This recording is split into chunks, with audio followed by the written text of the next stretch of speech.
Now, let's talk a little bit about Gaga and dance. You need to welcome Linda Smith of Repertory Dance Theatre.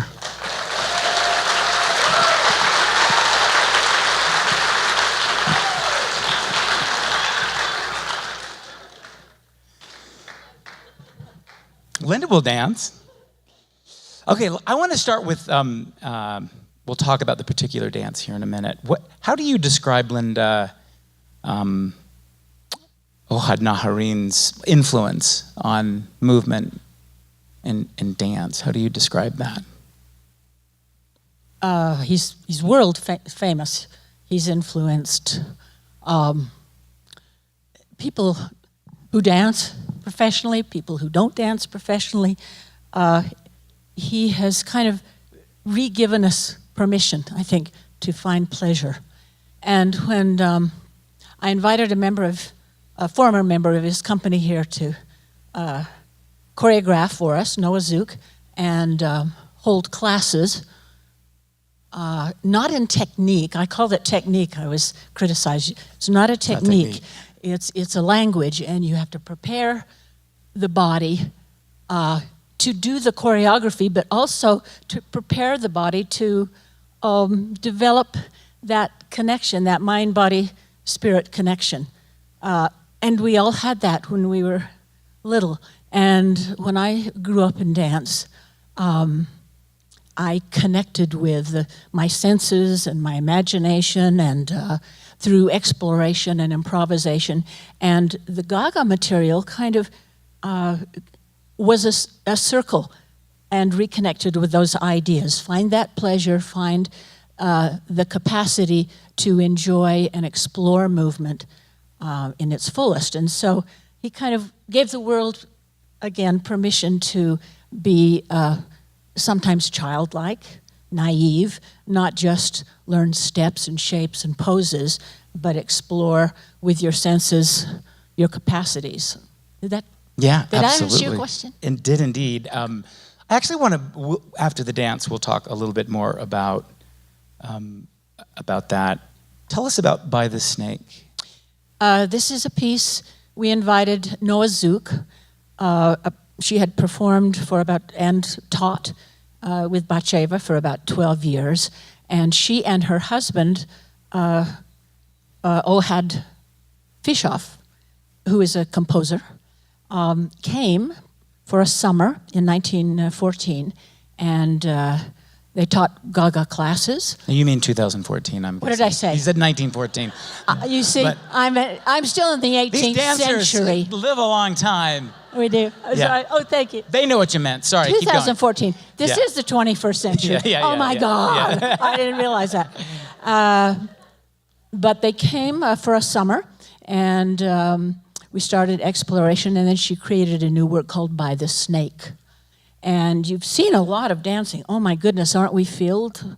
But you're going to see some members of Repertory Dance Theatre do about 8.5 minutes of this piece that she created, By the Snake. And the composer is her husband, and he composed the sound score for it. And she's very connected to the music, to the sound. It's a part of her process to really marry those two things in a personal way. But By the Snake, which is an interesting title, has nothing to do with snakes. She was fascinated with couple dancing. And every civilization has dancing where two people get together and dance together. And so she wanted to explore couple dancing and kind of invent a new folk dance, let's say, she said. And so By the Snake features couple dancing. And the section you're going to see is about the middle of it. And the couples, there are 6 couples.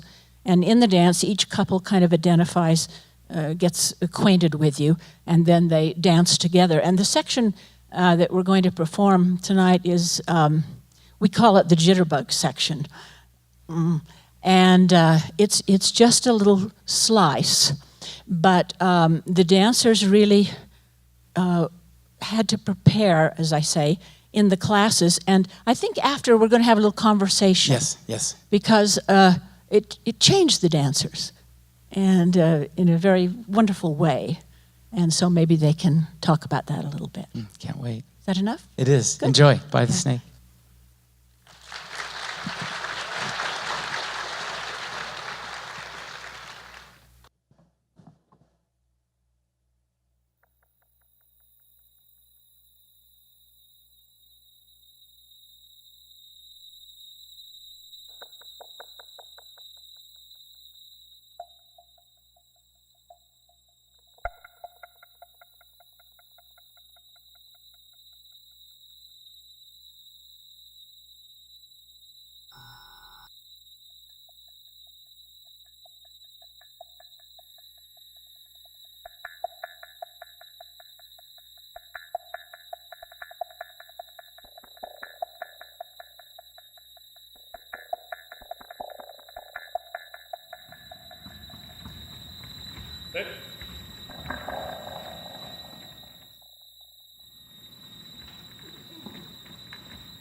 Ta, ta, ta, ta, ta.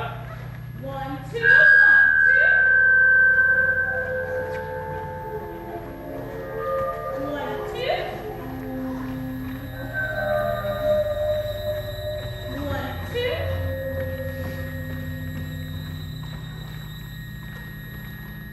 Right.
Oh, we get chairs and We get they chairs have to and they have sit to on the sit. floor.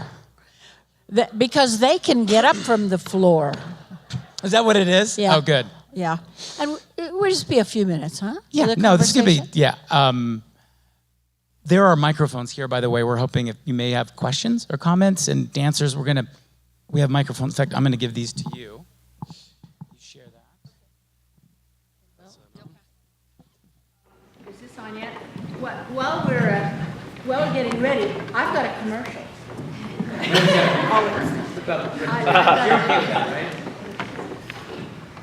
I've got a commercial that if you liked what you saw, October 5th, 6th, and 7th, we open our 52nd season with Sanctuary. It is? There we go. And it's going to be a performance that you don't want to miss. And so Dancing the Bear's Ears will be premiered, and Tower and Ghost Ship. So please be here to give us your attention, your energy, and see these beautiful dancers. Thank you. So Linda had mentioned, and dancers, I want to hear you on this, that in some way they were changed by the experience. You were changed by the experience preparing this piece. You want to talk about that? I will. Go ahead. I believe this particular movement language opened many of unknown locked doors in my movement. It yielded to feeling allowed to do things that perhaps other codified training didn't allow me to do. It also, within it, opened so many more resources that I didn't know my body was capable of. Also, the thought process that goes on is entirely different than anything I'd ever experienced. So how a movement is set on you is completely different than what I was used to. Noa would describe feeling or emotion. She also would describe like concrete things, like collapse. And as a dancer, when you're told to collapse, it can be an umpteen of different things, but usually it involves some sort of contraction or something that is maybe held, but the authenticity of a collapse is literally falling.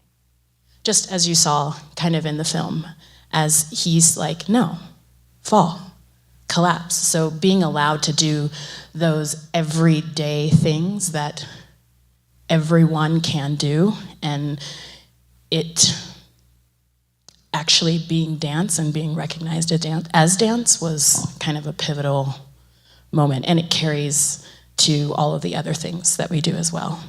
Yeah. Do any of you want to talk a little bit about class, the time? How it was different for you, which was? Yeah. Well, Gaga class is basically the requirement is to come in your purest form as a person, which is why anyone from any walk of life can take the class at any age, because it's not required for a dancer to be there, it's required of a human to be present. So walking into that experience is so, when you're performing, like I have to put on a character, but when you're in class, you are given into things that you don't want people to see from you. And the expectation is exactly what you allow it to be. So whatever you choose to hold back. And it really starts with just getting into your own inner sensations as a person and what fuels and drives you in your everyday life. And this is something you can practice in your garden. This is something you can practice in your bedroom. This is something you can practice while you're folding laundry. It's basically like, it's a way of life it's like breathing. It's like a sense of yourself and acknowledging what you need for yourself. So when you're in class, you're around these bodies and your eyes are open. It's not a class where you're down, but you're seeing everything and everyone and how they're connecting into themselves, and that adds to who you are. And you just walk out feeling more human than before. You feel like you have taps into different beings. And it's a connection. It's very strange at first. I have to be honest, but when you do it, the time just flies by and the sweat just goes down your body and you leave like you've just been sitting in a sauna for about 5 hours. And you know you love that feeling. No. Isn't it true that you're not supposed to stop? Non-stop. Non-stop. That is true. This is Efren. I'm My name is sorry. Efren, I'm sorry. I should introduce all of you, but this is Efren. I can do that now. This is Lacey. I'm Efren, Lauren, Justin, Dan, and Ursula. Thank you.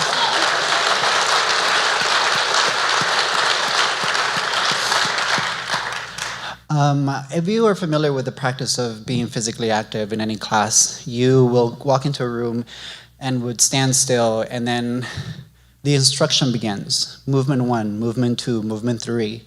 In the practice of the Gaga movement language, you come in and your flesh is already in movement. Your body is already in movement. And you begin from that, and you continue through the course of the class to explore what it is like to find the differences in texture of how movement is alive and ever present in your own flesh. It's very important to keep that sensation alive, like Justin mentioned, because that essentially is your guide. They talk a lot about finding your territories, meaning like where did you start, where do you want to go, how far can you go, and how can you get there, and tracing that pathway along the way as well. And you don't stop for an hour and a half. You don't stop at all, yeah. You continue moving. They had yeah. rules. You know, you had to cut no mirrors. You know, if you've ever taken a dance class, you stand in front of the mirror and no mirrors. You dance with bare feet in comfortable clothes, and there's music, and you don't talk unless you're invited to vocalize or something, and you just keep going. And it's intense, and it does train. It makes you more flexible, better endurance. So it does train the body, but it's much more. Is this true? Yes. Ohad said this. He said, Gaga provides a framework for discovering your body and adding flexibility and stamina and agility, but also, at the same time, lightening the senses and imagination. So like stamina, and you're pushing your body to the limit, yet you're also lightening your touch. It seems hard to do both of those things. It is, but so is life. There's a complexity. There's a complexity about everything. And when you see a performer on stage, you don't see just one emotion. That's one of the things that I think I'm going to try to do a parallel between performance and the movement language. And then when you see a performer who is adequate on stage, you don't ever see them express a single idea, a single purpose, right? Reach of the hand can be full of anger, could be full of sadness, could be simmered in joy and regret. So there's a lot of complexities that are involved in a single gesture, right? So when you see a performer who is really captivating, they're doing that. They're engaged in the process. Similarly, with the Gaga movement language, you are involved in a multiplicity of ideas all at once. Their goal is that you can train your body to be smarter. Your body to be smarter and to reach further and to be stronger and to be weaker and to be so much more accessible than what you think it is. I mean, as a prime example, how many times have you gone on a hike and you're like mile 2 and you're like, oh, I can't do this anymore. And then suddenly you come back home and you're like, oh, I just did 6 miles, right? It's the same principle. You set the limits for yourself, but you also set the limits you can surpass and how far you can go beyond them. And that's a really strong base of this vocabulary. Ursula, you were going to say something about that too. I was interested. I think the juxtaposition of that, I mean, they'll say, you know, you're thick, or connect to the effort of this certain kind of movement, and then, you know, you'll be instructed to float in water, and all within these like quick moments, and they'll say, you're boiling, you're boiling, you're boiling, now you're floating, now you're boiling. So it's these very big extremes that I think yield to this great vulnerability that isn't always accessed in dance class. I think doing that movement language or practicing it did yield, I think, for more vulnerability in my dancing, and allowing myself to do things that, I guess, allowing myself to be, allowing myself to cry, allowing myself to yell, allowing myself to scream, and do all those things that you kind of internalize a lot in rehearsal. So yeah, in that way, not only emotionally, but as a mover, you are just more open. So it seems like we repress natural movement. I mean, one thing he says is that Gaga awakens numb areas, improves instinctive movement. I think that's what kind of you were getting at. So that's the idea, of try to access that animal part of you, right? It's the simplest way to move, if that makes any sense. Like, the instruction that you're given is to be a human, not be a dancer, but be a human. Fall as you would being a human, and in that way you are just, I think the spectrum just opens that much more. I was reading some of the comments. I asked the dancers to all write about their experiences after the classes, and Jackie said something interesting, one of our dancers, and she said, I realized that I've danced my whole life, but I always imitated movement, and now I have to become the movement. And I thought that was really wonderful. You get that. Yeah. One of the most affecting parts of the film for me was toward the end, where we see those disabled children moving and dancing. And it's one of the things that Ohad talks about. I wanted you to talk about this idea of dance and movement as healing, because he says there is no one, regardless of their limitations, who cannot be connected to physical sensation. Would you talk about that? I think movement is the kind of purest form of human language, if that makes sense.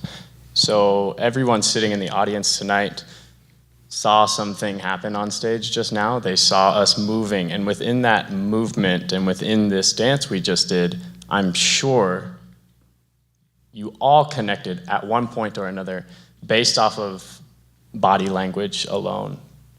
So you sitting in your seat could see some of us maybe collapse into ourselves, and you know what that feels like when you have a burden or something and you have to like, oh gosh, that sucks. Right? So like, simple body language is very potent, and I think that's a way that movement lends itself as a healing agent and an art form. And not the only art form, but an art form that can largely deal with issues, because everyone experiences different body configurations at some point based off of how they're feeling and things they're going through, and happy times, sad times, whatever. It's very tactile, and you know what it feels like. So I think that's why movement is very potent in what you see, and when you see these kids who have gone through what they've gone through moving, they're coming to movement after living through whatever they've lived through. And it's provided a sanctuary for them, so. I think it's interesting when kids are doing the Gaga language, because they're happy because they haven't lost their imagination like us adults seems to do when we have to pay bills and things like that. Like we get into this way of life where we get very precise about Monday, Tuesday, Wednesday, Thursday, Friday, and then imagine being put into a place where your mind is as big as you want it to be. And there's no limitations to that. There's no stopping to that. And there's so much joy, but there is some sadness. A kid will tell you this hurts, and they will still play. So it's this idea of not letting one small thing take everything away and wasting time in these places when there's so much more to pull from. And the mind is just so layered that we forget that there's so many pieces inside of ourselves that's inside of that we can pull from. Even at our worst days, we still have to be active. We still have to show up. We still have to write checks. We still have to get people off to school because that's the requirement. But then imagine if you did that and just thought of an image in your head just to help you push through a little bit quicker, a little bit easier. So for me, it's a state of mind, it's a state of being, and that's healing. Because I'm healing myself when I'm being honest with myself, what I need, what I can do with myself, and also, why am I asking so much of something that does not need only but me to show up? And I think we have to just go into the simplest idea, like, yeah, we woke up. That's a really big step, you know? We're alive. So you have to understand that energy alone can take you way past where you even think that you can go. And kids don't see that. They just wake up and they go. I think we have to tap into that inner joy. That's healing in a sense. I remember also one more thing that Tyler wrote, and he said, where are you, Tyler? Right over there. I reread it today, and you said the Gaga movement language connected you with your inner groove. And I think that's a good homework problem for you all, you know. You go home and music or no music, just get groovy and allow yourself some little pleasure. It doesn't have to be big, little pleasure. Give yourself that gift. Linda Smith, thank you very much for sharing this with us. Dancers, bravo, thank you so much.